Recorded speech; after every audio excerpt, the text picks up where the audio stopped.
The sounds of Friday. This is Heidi Hatch with KUTV 2 News, another edition of Take Two. Maura Carabello in the house from Exoro Group.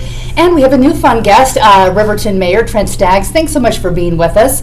Good to be with you. And people also know you from recently running for the Senate race. So you've been a busy guy, probably life slowing down a little bit right now, or no? There's always something else. There's always something. It's, never a dull moment. And great to be here as the based conservative. That's right. You got to change your name like Base Mike Lee after this. You can be Base Trent Staggs. So this will be fun. We've got lots to talk about. I feel like every week in the last few years, I just try to whittle down what we need to talk about because I think we're getting shock and awe from the president right now in his first not even 2 weeks of office.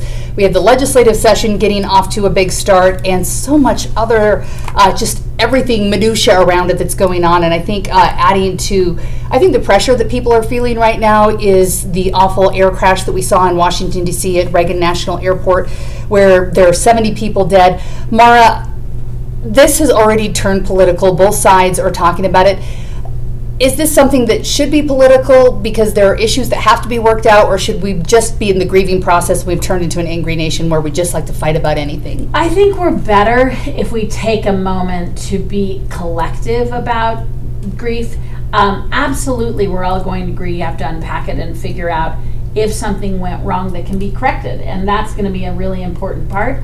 But the politicians are not the people responsible for unpacking. They're the people that should tell those folks to come back and report to them if there's something to change. I was disappointed that it was sort of record-breaking speed that we went political on what is just really sad. And if you're a family member, to log on to your favorite media outlet and already have to either defend or take a position, or even consider anything but the grief you're in. So I wish we could have held off a little bit longer on the politics. But in today's America, once the swings start, or the blows start swinging, the other side, leans in. So it's quickly equal opportunity politics. Was it too early for the president to start talking DEI? Well, I don't know. I don't think that I've got access to the same information that President Trump does, so I'm not going to second guess him at all. He's mentioned also the height at which that helicopter was flying. It's not supposed to be in excess of 200 feet, so I don't know. But it's a tragedy, that's for sure. I mean, to lose that many people. I think the biggest crash that we've had in almost 2 decades, the only one we've had since maybe 2009 or so, if I remember correctly. So a big tragedy. I've flown in, I'm sure many of you have, into Reagan National. That's scary, but we do need to figure this out, because I think the biggest point that I've seen made is that it is preventable. This was preventable. Yeah. And so whatever the reason for it, let's identify it so it doesn't happen again. All of a sudden, now that this has happened, there's more and more reports of near misses coming out. And near misses don't get reported on the news because everyone walks away from it. It's okay. So sometimes these things, they're awful corrections, but they're corrections in where hopefully we can step back and look and see how each of these roles, whether it was the airline or the Army helicopter or what we're doing in the air tower, and try to figure out how we're all safer. But yeah, just awful. And it's definitely mixing into a busy week in Washington right now. We have a lot going on right now. Federal workers have been given until February 6th, and today is what, I want it to be August, January 31st. So 6 days away where they have to be back in the office if they've been working from home. At the same time, we have an opt-out package where we're trying to, when I say we, the president is trying to reduce the workforce and hoping that by paying them out 8 months, that some people will take them up and go for it. Is this the right way to do it? The last time we saw this was President Clinton, and he had a pretty sweeping process in the same way, trying to reduce the workforce. And that was the last time we actually had a balanced budget. Well, we know that we've got an issue with government. We've got way too much spending going on. That's the basis of this whole DOGE committee, and I think they've already identified so much where we can save. And if that figure is accurate, that only 6% of those federal workers are coming into the office, what is going on? I mean, I think there's just monumental waste that occurs in D.C. And this is a way we've got to be able to trim, and it's a good proposal. I think the president has probably been directed this way, because if he would just terminate folks, or like Vivek Ramaswamy had mused about, hey, just anybody who has an odd numbered social security number, let's go ahead and fire all of them.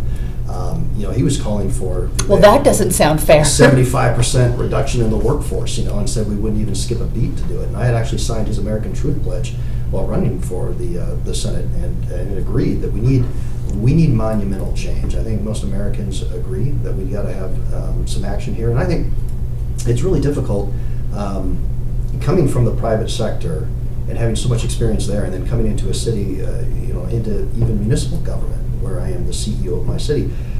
Your hands are, they're relatively tied in some respects with a lot of employees. They have this right to continued employment that people in the private sector do not. Frankly, I don't think that's the best way to go. I think we do need to be getting back to a meritocracy. That's what President Trump has been implementing with these sweeping executive orders, not the least of which was eliminating DEI from the federal government, which I wholeheartedly support and applaud. And I think let's get back to meritocracy, and here's an opportunity to present that. Do you want to come in every day? Do you want to work under the conditions that the commander-in-chief, the chief executive, right, President Trump has laid out? And if not, well, here's a severance. We're a family-friendly state, Maura, and I know that Governor Cox even moved to some work from home after the pandemic, and they got rid of some of the office space. Do you see reasons to keep some people at home, or is this a good idea because people are just going to be better at their jobs and work harder when they're in their office and accountable and sitting at their desks? So I really separated the two issues of in-place work from then this sort of sweeping attempt to just get rid of federal employees. So on the work one, I think it is the prerogative of the manager of the moment to do it. Two, as I've always been private sector, and I do think we have swung both in the private sector and in the public sector, but the private sector tends to work itself out through economics. I think we swung too far with off-site working, and I think that the attempts of creating data that said you were more productive were a little bloated. I don't know that we are as productive, and I think we all know that of ourselves. So I do think efficiency might need to enter in. What you brought up is what I was thinking, though. You brought it up indirectly. There's a lot of Republicans who are jumping on board what the president is doing, President Trump, but we're in a red state that is still not actually insisting on that. We still have most of our systems have flex, a lot of our cities have flex, a lot of our state government has flex still in their time. And I do think it's probably too late in the game to say there's zero flexibility. But for me, flexibility is different than working from home. That seems different to me too. Telling people that we have realized that technology allows us to accommodate people's lives a little better. What I think we need to take a hard look at is 100% work from home. I don't believe the hype that productivity and accountability is there when you're 100% at home. So I do think it's I'm a hot mess when I'm at home. I'm doing whatever I want, flitting from one job to the other. Exoro exists because I can't work at home. I think I have to have people around me to say hello to. So I'm a little dubious about the efficacy of people totally being remote. So I sort of like that exploration. I wish we weren't making this partisan because I don't think it is. The one that's different to me is this sweeping reform. And I agree with you. The last time we saw this was Bill Clinton. But I think blanket motions, when things are really fast and they're blanket, they're not as strategic. And I think that even if you were one who wants to cut the federal government, it should not be haphazard. It should have a rationale to it. It should have a quick assessment. I believe timeliness is important, but I think there should be an assessment before you just put out a blanket call to say, does anyone want to bail? Because then it's not executives and it's not area experts who are deciding what the composition is. It's based on arbitrary life goals that they didn't have control of. There's a chance that we end up with a smaller but less productive workforce in the federal government. And I think that's worse in some ways than having it bloated. So far, I think that Trump has lacked strategy. And this has been a really good move for him for his whole career. And many would argue he's been successful. So he may be successful in this, but I don't trust the lack of strategy there. Interesting. I couldn't disagree more. I mean, I think President Trump, and one who was endorsed by him and has had some interaction with him, he's incredibly sharp, he's incredibly strategic. And he has been waiting for this moment, right? He had his first term, and some would contend that he had, and I think so, I'm in this camp where he had so many people working against him. And he had so many in the deep state and the entrenched bureaucracy that were working against him. He had the 4 years off at the Biden term. Now he's back in. He knew what he wanted to do. That's why we had a record number of executive orders. I mean, these were well vetted. He's had, 300 or so that he's actually signed.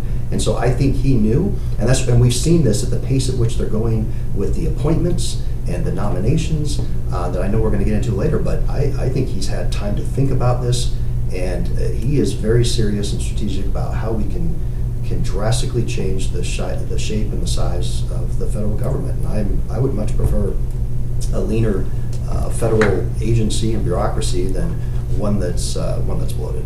Yeah, I'm for the lean part. I just don't. I don't think one can argue strategy in the first 48 hours.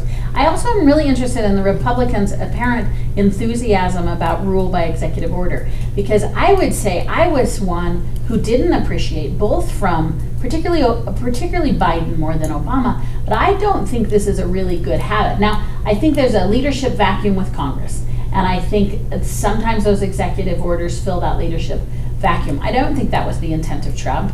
I think the intent of Trump is to test the limits of the executive branch, which is prerogative, but I'm really surprised that hardcore Republicans find this way of doing business something that they want to see institutionalized. Well, I think it's more of a remedy. I agree. I have a very, I'm apprehensive of executive orders and the whole aggrandizement of the powers of the executive branch, right? And that was a lot of constitutionalists, I know, like Senator Lee and others, are, hey, we've got to get back to parity, to balance. And we hear that comparison with, say, a bicycle, and the tire is way too big on the executive side. But I think what President Trump is doing, a lot of these executive orders are actually rescinding or but nonetheless, taking a different approach than what President Biden put in. So there's been a lot of damage inflicted on our country, and I think the voters spoke very clearly. They want President Trump in office. They want him to take this swift action to undo and try to reverse course on so much of the damage. And I just find that hypocritical. I mean, how do you say you don't like that tool? The Congress has the ability to remedy all these things. But would you think Trump would leave that in place? I mean, here's executive orders that have been pinned by Biden that we need to get rid of. Well, I mean, that's a political point of view, right? That's not an absolute point of view. And also, if you don't think, if the tire's too big in the executive branch, you don't remedy that by having them blow up the tires that are bigger. I mean, it's an interesting, for me, it lacks a logic stream at one point and just feels partisan. And if he wants it to be a fix, then he has to get Congress to act, which brings us to the next situation, is that Congress keeps not acting on immigration, which has been a problem. So he came out of the gate swinging with ICE deportations. I think there's been a lot of shock because a lot of it's been on camera. But I was looking at the numbers, depending on how you divide up his first week, how they sent out the numbers, it was either 3,500 or 5,200 ICE deportation arrests that were made. I was looking to see how that compared to the Biden administration in a week, and that seemed to be about on par on average of what he was doing. So while it seemed crazy and people are feeling very emotional over it, it seems like that's what the norm is. We're just not normally seeing this. So Maura, when you're looking at these ICE deportations, is he going too far? Is it something that needs to be done and hasn't been done? Is this the right or wrong way to do it? That's yet to be seen, because I don't think he's fully laid out his plans. I think he is just a master of hype squad, right? Like, we've never seen a president come out of the gate like this. So I think phase one is hype squad, to your point of actual versus hype. My challenge has always been, I think Biden completely messed up immigration. I think we've had a paperwork problem, and I'm embarrassed that America can't fix a paperwork problem for years and years and years, and it's an equal opportunity blame. My challenge with the approach is we're not separating, we're conflating criminality with a civil detainment of not having documents, and those have two different paths to solve. And when you conflate them, and then also, to be clear, we're talking about brown people. There's an underlying bias here about who the immigrants are that we don't like. And so I think we need to separate the problem of a paperwork problem, a civil detainment. And there's some danger in too aggressively going after the civil detainment. It's equivalent to being late on your taxes. And there's we're going to see huge economic impacts These are people who often own homes. These are people who are paying taxes and they have no criminal record. Where we all agree is criminals. But we conflate those two. We conflate, and now Republicans have said that to be an immigrant is to be a criminal, and there's just no data on that. They commit crimes, immigrants commit crimes at a much lower level than Americans do. So I think, one, let's get a little more honest about solving the problem. Let's solve the criminal element, but no one has been hamstringed. I mean, you hear some of local law enforcement saying, oh, finally I can arrest people. I'm like, you've always been able to arrest criminals. You're talking about a civil offense, right? You're talking about an administrative offense. Although there's been a lot of criminals, it seems they're pulling off the streets, why I'm a little confused why they're not in jail, or if they're old things and they've been let out of jail. That's never been prohibited. Yeah. That if you didn't take responsibility for criminality, we've always arrested a criminal in America, and there isn't a relationship between criminal and immigrant. There are immigrants who commit crimes, but being an immigrant does not it actually makes you less likely. The other problem is a paperwork problem. So all this histrionics and all the beating of the chest about cartels and all that isn't still solving that either they need to be prevented from coming in, or we should paper them up so they can be a responsible part of our community. And so I still think this is more chest beating, which is what I would have blamed Biden for. He was talking a lot, not doing a lot, and we're still not dealing with both sides of this. You live in a wasn't doing anything. It was asleep at the switch, I think, for the past 4 years, and we're steering this car off the cliff. And so I disagree that it's much more than a paperwork problem. I mean, what we had was a invasion of some 15 to 20 million people that came largely unvetted into this country, and you've seen the number of crimes just go through the roof. You talk about the deaths with fentanyl, I mean, hundreds of thousands of people, you have sex trafficking, you have some major crimes. We've got Trent even in the state, for crying out loud. And so these people that are coming across that are unvetted and that are committing criminal acts, then yeah, absolutely, they need to be, the force needs to be reckoned with right there. And I've talked with ICE agents, I mean, as far back as last October when I was running for the Senate, and they full on told me they felt like they could not do their job in the Biden administration, that they couldn't. They were, the amount, the ability to be able to capture somebody and actually get them through the whole process of deportation, that wasn't being incentivized. It wasn't at all a priority under the past administration and with Secretary Mayorkas. I think it was a complete disaster. I think he should have been impeached a long time ago. And so now we finally have somebody who has said that we are going to be a nation of law. And you can see that with the number of crossings that have come through in that first week. The deportations might have been in the 5,200 range, but I hear that at Eagle Pass, just at one location, you're talking over a week period of time, maybe 600 that tried to come across. So we've got to get to this point where we've got order in this country, and there is a huge impact to public safety that we've had as a result of tens of millions of people. So in your mind, there's no difference between a criminal detainee and a civil detainee and the action that government should take to manage those processes? Oh, I think there's a prioritization for sure. We got to focus on those that have committed crimes, and I think that it is. I mean, you look at what the press secretary said. Somebody asked the question, "How many of these are criminals?" and she said, "All of them." They all came into our country illegally. They're not. Civil action is not the same as criminality.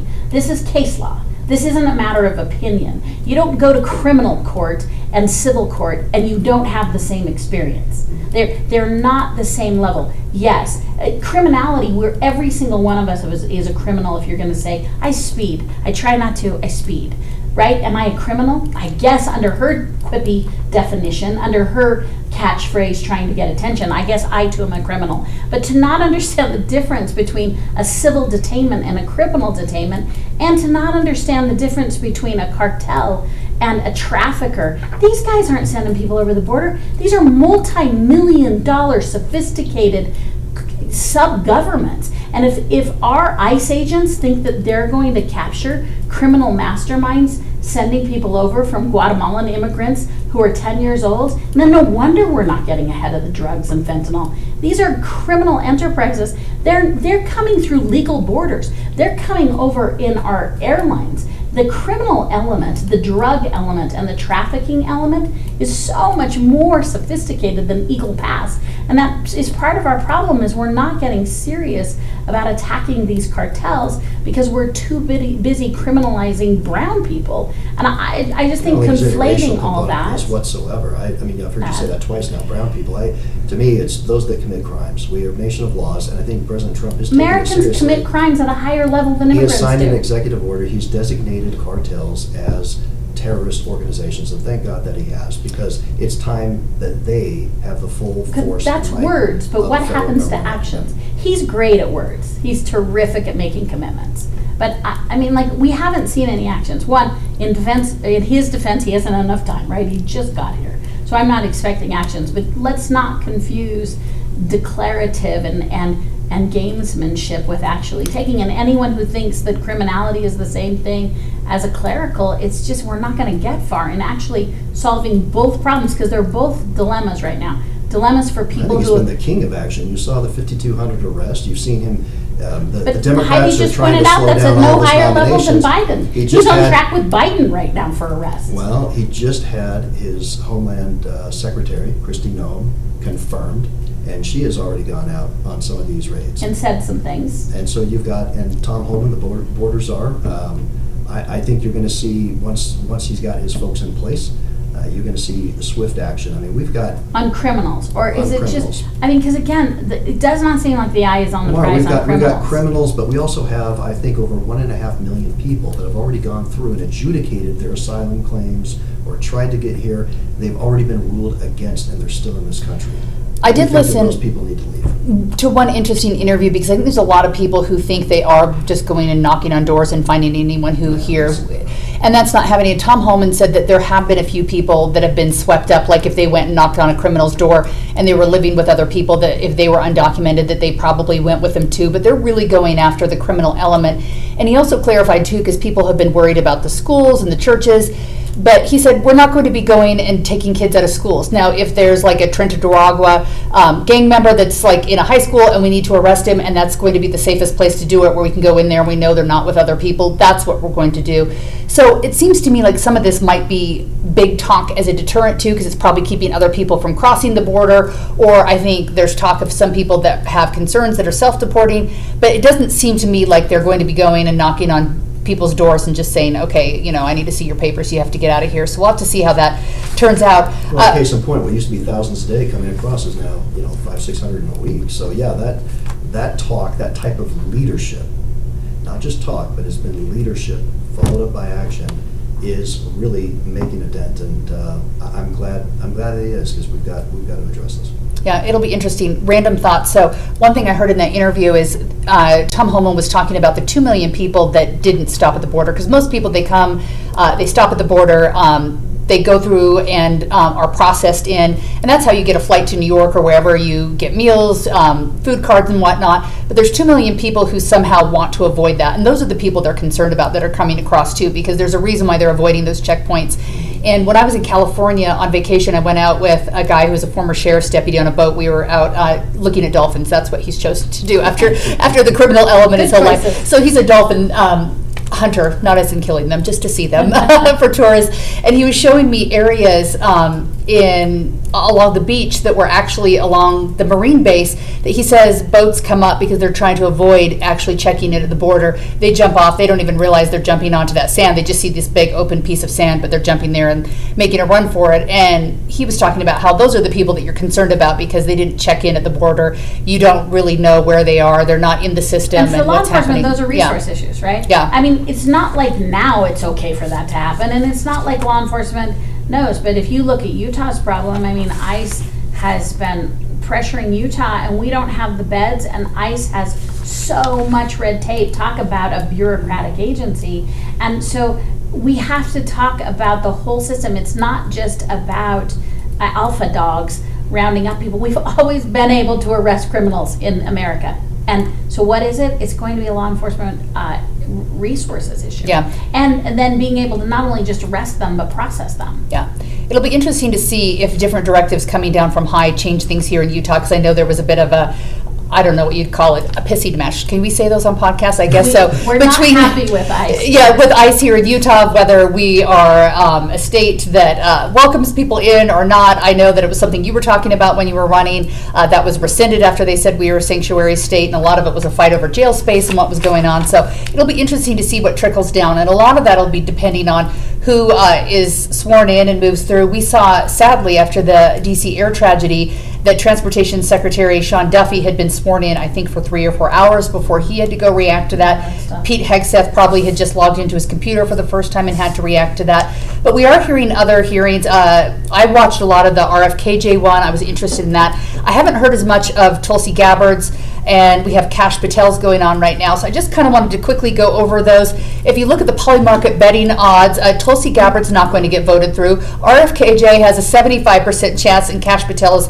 a home run. So any ones that have impressed you, or you're like, out if you were voting? These three have kind of had the toughest go for. I mean, in many ways, they've all been taken a go. They've all given as good as they've gotten, though. I mean, I think in this domain, I think that Kennedy is probably the least predictable when he's in office. I don't think people have fully squared away what he'll do. I think Kash Patel, for me, feels like who's getting the most pushback, but it may just be the loudest pushback more than the most. I think I've heard it's dialed up a little bit with him. I am one who believes that I don't know if all of them are qualified, and I certainly have questions about all of them, but I am one who believes that ultimately the prerogative of the president is to approve his cabinet, and that is something that we should really weigh heavily. I mean, we've seen people who maybe shouldn't make the mark and who have universally some quality and some skills, and you by and large see the body throw those out in a bipartisan way. But I lean heavily on that this is a unique prerogative of the president. I agree with that. I mean, it is his prerogative. He's won the election, he's got a mandate, and he feels like these are the best people. I mean, like, the good comparison for me as a mayor, my department heads, my police chief, my city manager, give that prerogative. Now, there's the advice and consent of the Senate, and yes, they should advise, but ultimately consent. And I think these are great nominees. I happen to know Kash Patel very well. He came out to Utah. He supported me, endorsed my candidacy. I texted him yesterday and said, phenomenal job. I mean, he was there for 6 hours or more getting a grilling.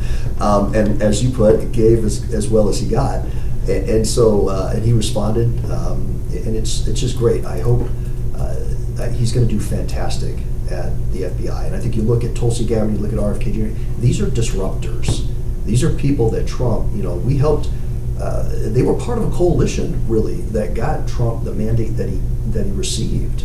It was an interesting group that he was able to put together, and might not agree with everything that they may take. I know, like RFK on the abortion issue, for example. But at the end of the day, if President Trump is the president, and he is going to be directing his cabinet. He's going to be very hands-on. It's his management style when he has these cabinet meetings, and he's going to be directing them in the way that he wants to. He wants to see his policies move forward. And I'm excited. With Kash in particular, we just need an overhaul at the FBI. And as he talked about in his nomination, his confirmation hearings, about the weaponization of that Department of Justice, sadly, that has occurred and has occurred over the last several years. We need to right that, and we've got to get back to just being, just enforcing the law. At the risk of my mellowness being agreement. I know, Maura. I know, I'm super mellow, but let me tell you why. I actually strategically, not a fan of Trump, not a fan of his nominees, but I actually love his gameplay so far because I don't think it's going to play out. So I'm feeling. So you think there's big promises that aren't going to happen? I sure do. And so I listen, and I won. So you're quietly simmering and giggling in the corner. The winner gets to call the game. So I believe in that. So I'm sort of like, yeah, I don't agree, but he's in charge, and the way America works is respecting our system. But I will say that so far, where in the past I felt like he's someone who I didn't want to win, I'm using broad words, was really strategic and really outflanking ideas and coalitions that I wanted to win. For the first time, I'm seeing him make mistakes I haven't seen him made. So this is all to be determined, right? Who knows? Like, we are 2 seconds into this bad boy. But I do think that he's a wily coyote, but I am okay with him getting what he wants right now, because I don't think it sets up the Republicans very well for the midterms. All right, I'll be interested to see what happens. What I'm happy to have done is actually listening to the hearings, because every time, I'm like, every senator, it's like fake outrage all the time, and they're just screaming and like auditioning for some role and acting. I'm just like, come on, guys. It does feel like it's... Yeah. And I will say, regardless of who's sitting in the chair, some of those questions are ridiculous. Like, you're like, please, this is... And they're not even questions where they let you answer, and they're like, would you like me to answer? And they're like, no, I just wanted to say some stuff. I have 3 more minutes. Or even pertain to the job, the role that they're seeking, confirmation on. It just... It's crazy. It's a lot of political theater. Yeah. One of them I saw pointed out is RFKJ, Senator Whitehouse. Is that a last name? I'm making that up. Anyhow, he was questioning him like he'd never met him before, but apparently they were roommates. Oh, seriously? When they were going to law school together, he'd gone to his wedding, and you're listening to him, and you would have no idea that these had like a personal connection, but I'm like, oh my gosh, there is so much showmanship going on here. And carry your banner. Yeah, you got to get a good soundbite for X or wherever you're posting it on TikTok. Want to talk about the Utah legislative session. There's a lot going on right now. This will be probably published around 4 or 5 this evening. At that time, there'll be a release of the legislative, audit into Sean Reyes' office. That is going to be coming out at 4 or 5 o'clock. There's been a lot of expectation. That's been going on since the fall of 2023, so we'll be watching for that. Also, there have been a ton of people turning up about the labor union amendments going on, and the Senate has just decided they've got a substitution bill. They were jam-packed today. Firefighters, police officers, teachers, none of them are happy about this. Trent, when you're looking at this, is there a reason that we should be getting rid of the collective bargaining for some of these state employees, or is there a reason to have, some kind of across-the-board things that they can expect when they're going into the job? I think it's Representative Tusher, right, that sponsored that bill, and it's. I think it's totally appropriate. I mean, what I think is inappropriate is for folks like labor unions in particular. I think one element of that bill that I really like is the fact that it's going to really put an onus on them in terms of the audit of funds that they receive, and so most. You can have almost like a payroll deduction, is my understanding, that would go automatically to the union. I think that's problematic. I think for the most part, conservatives, we like the freedom of association, have that, that's fantastic, but what we don't like is compulsion, right? And so when people feel like they are compelled to join a labor union, or they know that some of their money, their property, their money that they earn, is going directly to a labor union on issues that they may or may not agree with, I think that's an issue. I think that people need to come in, and they should be able to expect to negotiate their job, their role, independently and one-on-one. And so I think this is appropriate. I know that there's been a lot of issues in other states with that collective bargaining agreement, and that's what I think the state legislature is trying to head off. This is big government at its best. This is when Republicans lately, they are big government, they are overreach, and then they just wrap themselves in some old words that they're not using anymore. So we are a right-to-work state. We don't have a preponderance of labor unions. We are not governed by labor unions, and you are not compelled to be in labor unions. If you read our right-to-work laws, they are tight and they are strong, and we are not driven by labor unions.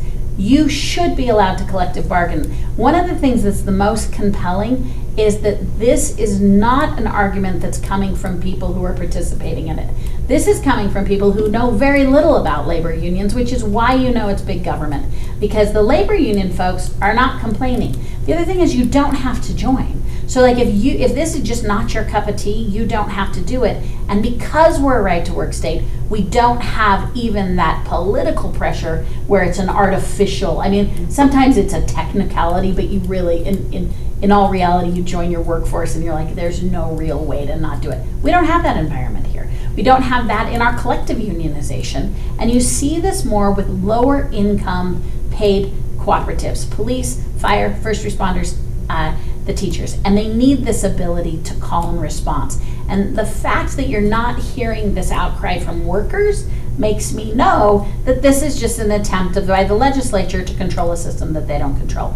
I will give credit to Senator Colmore, who's negotiating this in the Senate, and he has really said, okay, I'll take a step back on third reading, right? He's like, I'll give you another one. It seems like his remedy, I have not read the bill, so our listeners may already have, but what he indicated in the past is that he would maybe want to put a percentage in. If 50% wanted, there would be a threshold. So a small group couldn't trigger collective bargaining. But collective bargaining is the process through which American workers have had a living wage. And in the state of Utah, where we are proudly and predominantly right to work, we have not actually built a very good safety net.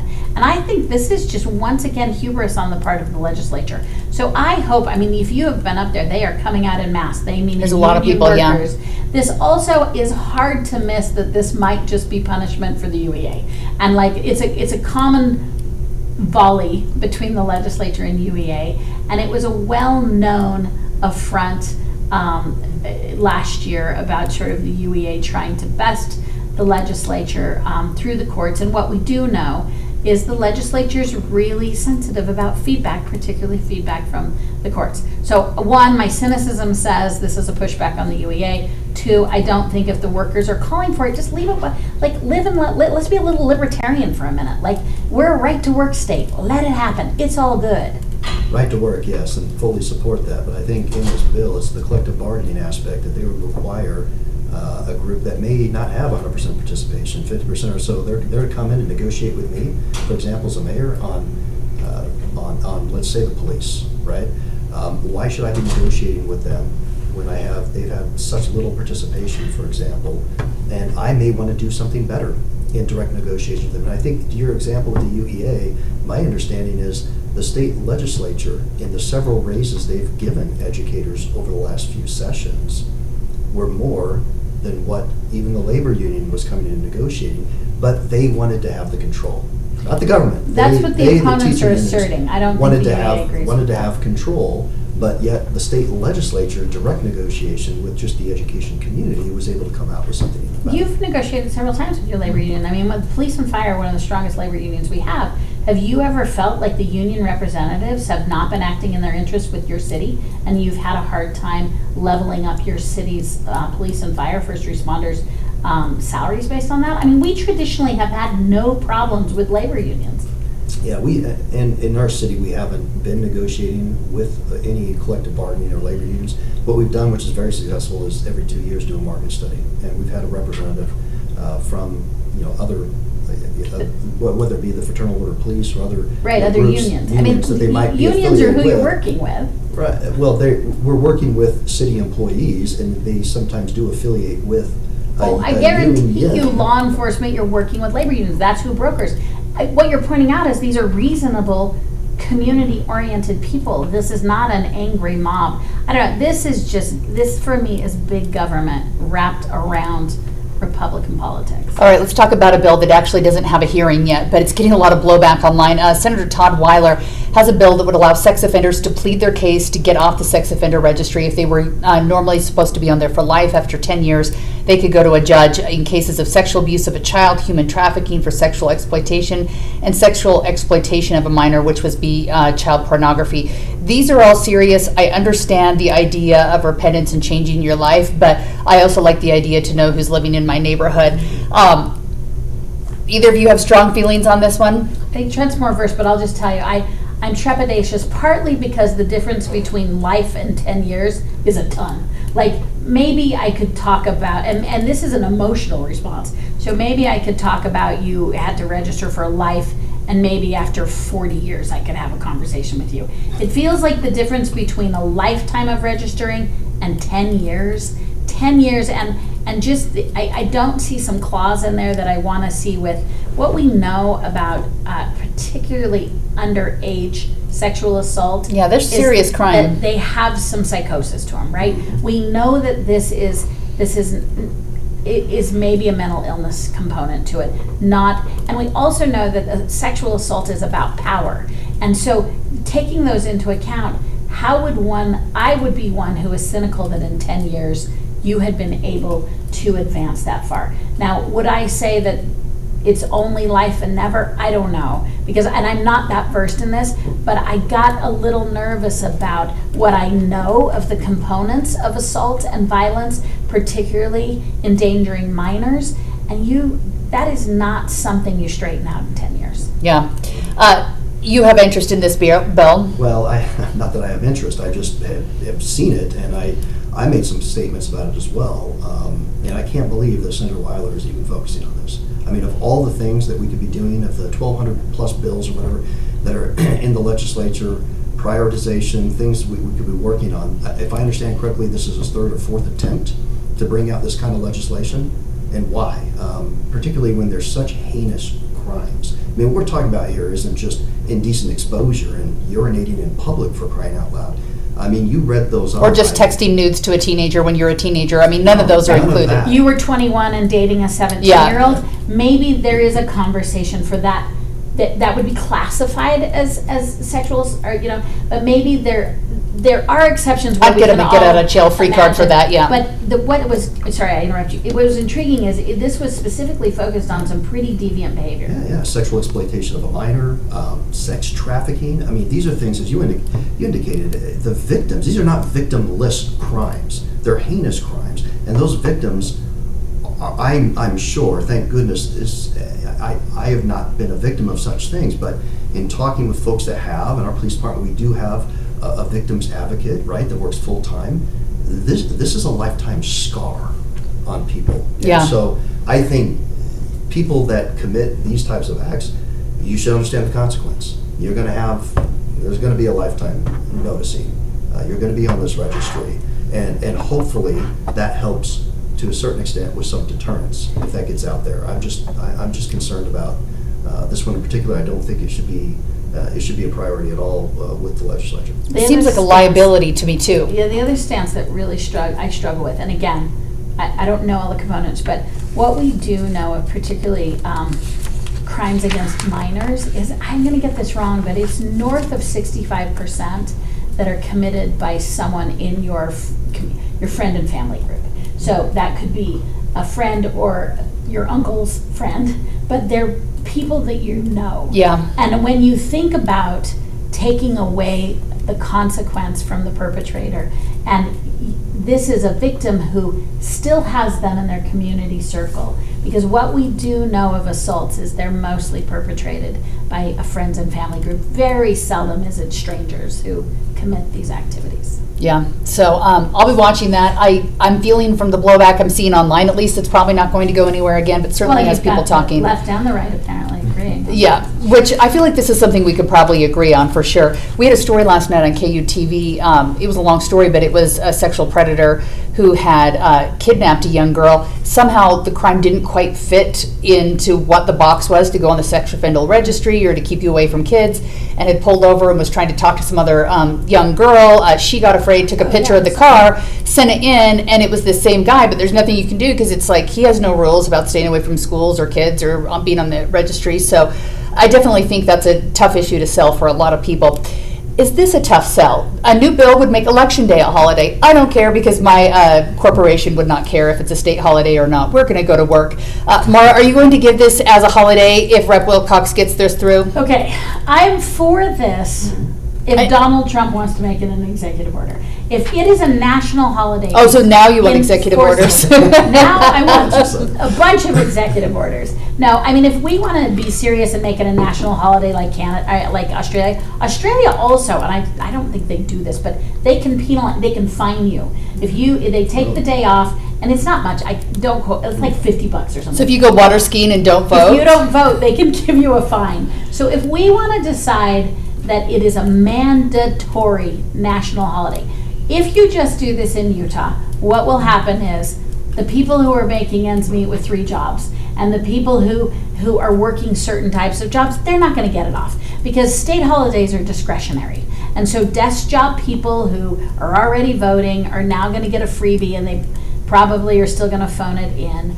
But people who are working hard for a living, they're not going to get the day off because you don't have to mandatorily give your employees.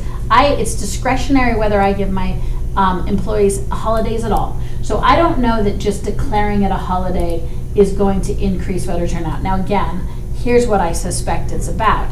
I suspect that if you pass a law like this, it makes it easier for you to do really aggressive To go moves vote in person again? how you have to show up, and then that turns into, in my mind, that road leads to voter suppression. So I'll stick away from that conspiracy, but I just think because state laws or state holidays tend to be discretionary. Now, there are historic ones like July 24th that have been around for so long, we hype them up, but you look at other new holidays, I just don't think it will really actually become an opportunity for people who are working hard to take time off and go vote. Your Riverton City employees would get the day off, but I'm assuming most of them probably already vote because they're included in probably a business that makes you want to get out and vote. It's in their foyer. Yeah. They got a Dropbox Yes. right there. Yes. They don't have very far to walk at all to go ahead and vote that day. But yeah, I'm open to it. But I mean, to your point, I think what would be the point if you still have unlimited, vote by mail?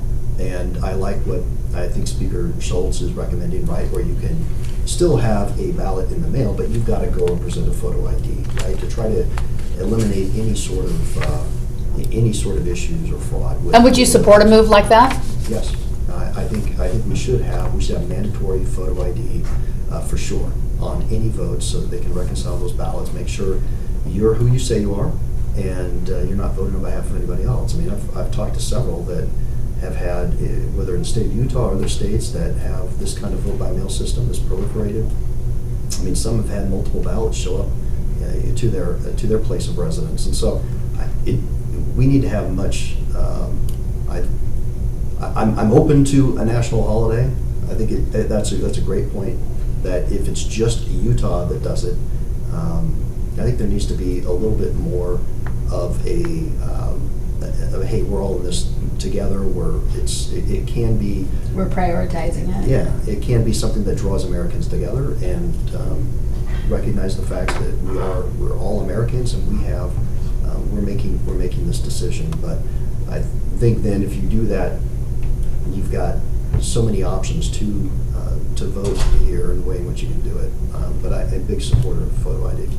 All right, we'll see what happens with that. I was wondering if, instead of just having people check it, if you could come up with a way with technology these days, I don't know how much it would cost, instead of dropping in the mailbox that you had a drop box, if you could just scan your driver's license and drop your, scan a barcode on your thing and then drop it in at the same time. Schultz and I have disagreed on this. Oh, yes, you have. So I wasn't, but I do think that's my frustration, is that vote by mail has increased participation, particularly of women who stay home and of people who have multiple jobs. And so to get rid of that is such a bummer, and we're not even attempting to use technology. So the problem I hear that the speaker wants to solve is one in which he wants to have a picture ID attached to a ballot. And I think we're using the most old school way to do that. So if we're sincere about keeping it easy and keeping it flexible and increasing voter turnout in 2025 for a modern age where technology should be used, we should use technology instead of still making us hoof it in. All right. What if we had an app on the phone where you scanned the barcode on both your driver's license and your Voter. on your ballot, then dropped it in the mailbox and didn't have to leave the house? I know. I'm just thinking as we go. I'm into the QR codes of late. Speaker Schultz is. All right, I'll talk to her. See if we can get into that. Yes.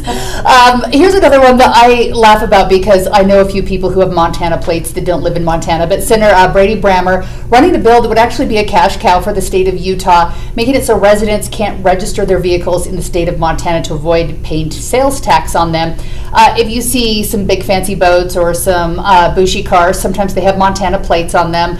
Is it fair for people to do that? Should we make them pay the money back, or how do we fix this problem? Is this the bill? So here's do you have Montana plates, Maura? I don't. What happens? For the record, I don't know. Okay. Does this mean that if a cop sees anyone in the state of Utah with a Montana plate, they're going to pull them over? Because how do you know they didn't register in the state of Utah? So, I love these tilting at windmill ones that all sound really good, but I'm like, well, so are you just going to target people with Montana plates? They said they were going to send you like a bill in the mail, and you had to pay it, and if you didn't pay it by a certain time. We already get a bill in the mail, but the whole point of this is they're off our grid.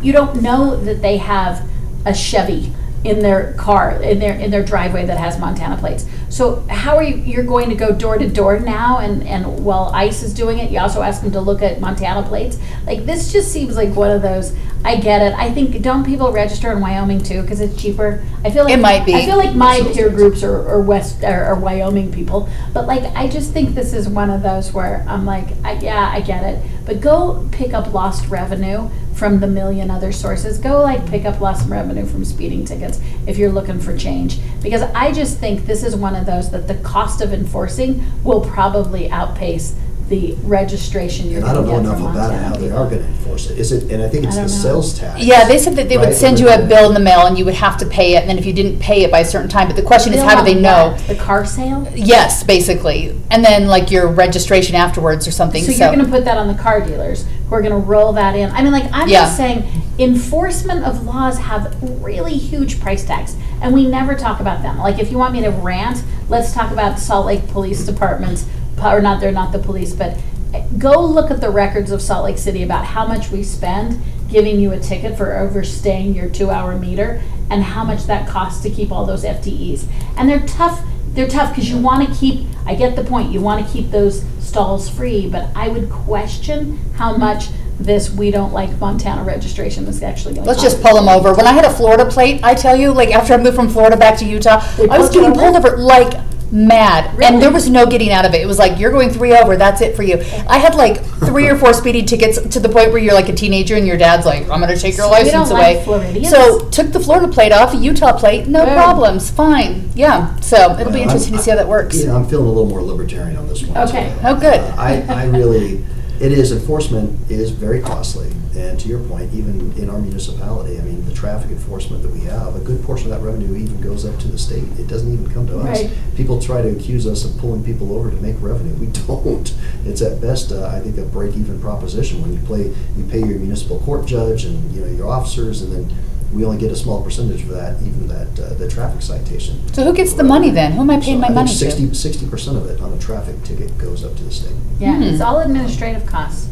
That's why It really ticketing, is. and it doesn't change behavior. So I won't speed in cities then. I thought I was giving money to cities then. So. No, it's not that charity. Okay, good. But I really think with the legislature, I thought the direction they were headed is more so with vehicle miles traveled, right? So Yeah. to get to a point where your registration and your the amount of tax, get rid of the gas tax, and let's just look at fairness. And Yeah. those that drive more are going to end up paying more, right? It's a use tax, and I think that's the direction at least I thought the state legislature was going in more so, and would be pretty easily, I think, enforced when you go in and get your annual registration. You can see this is where I started in my odometer, this is where I ended, and that's what they would base it on, and you can free up sales tax revenue as far as I'm concerned on car sales, and also with gas tax revenue, and just have one use tax.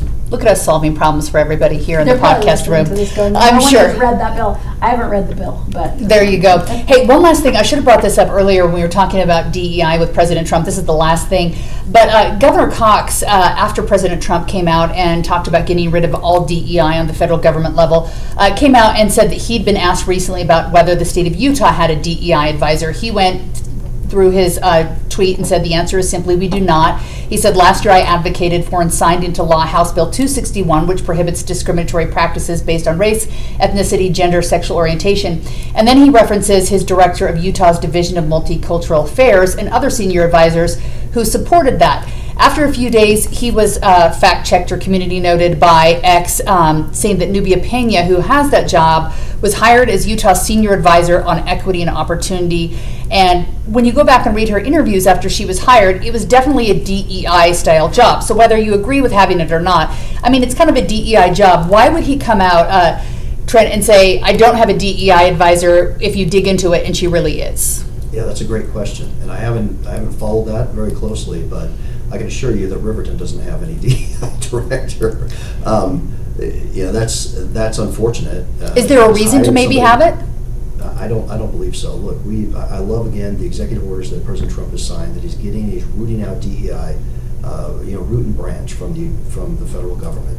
We need to get back to a system that is based on meritocracy, that we're truly a colorblind society, and what DEI does is it actually forces one to look through the lens of race, and I believe it's more of a Marxist movement and communist theology, really, that wants to pit people against each other. We need to just be focused on merit. Can you do the job? I don't really care. I don't care what your race is. I don't care what your sexual orientation is. Nothing. Let's get back to competency on a particular job, and that should be it. This is why you don't get your news from social media. So the accuracy here from our friends on X is just really low. So you don't believe that she does DEI style work? Well, so what I'll tell you about it, we've worked a little with this office, and what I'll say is, so DEI is a cultural term of art, right? And it's hunting season on DEI by Republicans. So they're using it well. It underlies a lot of other different worldviews and messages that are perfectly a prerogative. But it's a hunting season. It's a cultural war issue. This isn't a policy issue. So what we know is that Utah was, and most states were, whether you're saying DEI or whether you're using the words diversity, equity, and inclusion independently.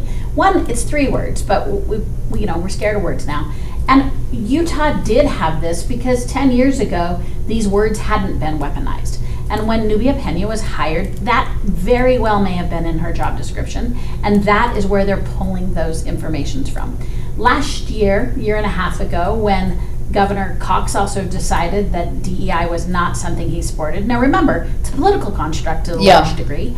He decided, and they actually changed their name and changed their director and significantly changed their mission. So it is in fact possible to have hired Nubia Pena so many years ago, and it is quite possible that the executive could change how that office was focused. And this happens all the time. And I'm never going to criticize a leader who is leading in the moment that they're in and is keeping up with the moment that they're in. And so I think this is just another Twitter gotcha that I just have no time for. But yeah, I have no doubt that previously in this department, there were some descriptions of that. Having worked with this department during the change, Cox was not unclear about the fact that in fact you can't use those words in that way, and the actions and the shapings and how we even celebrate our holidays and all the things that manifest individual cultures have significantly changed in Utah. So again, I mean, it's a gotcha for those who don't like Cox. It's not a move I support. I wish he wouldn't have done this. I did not like what he was doing. But because of the fact that I don't like it, I can attest to the fact that that office has changed. And this is just a gotcha on Twitter. That's what I'd like to be able to see is, what truly is the nature of that office? And has the work really changed? There's still a focus on this, as Governor Cox answered that question.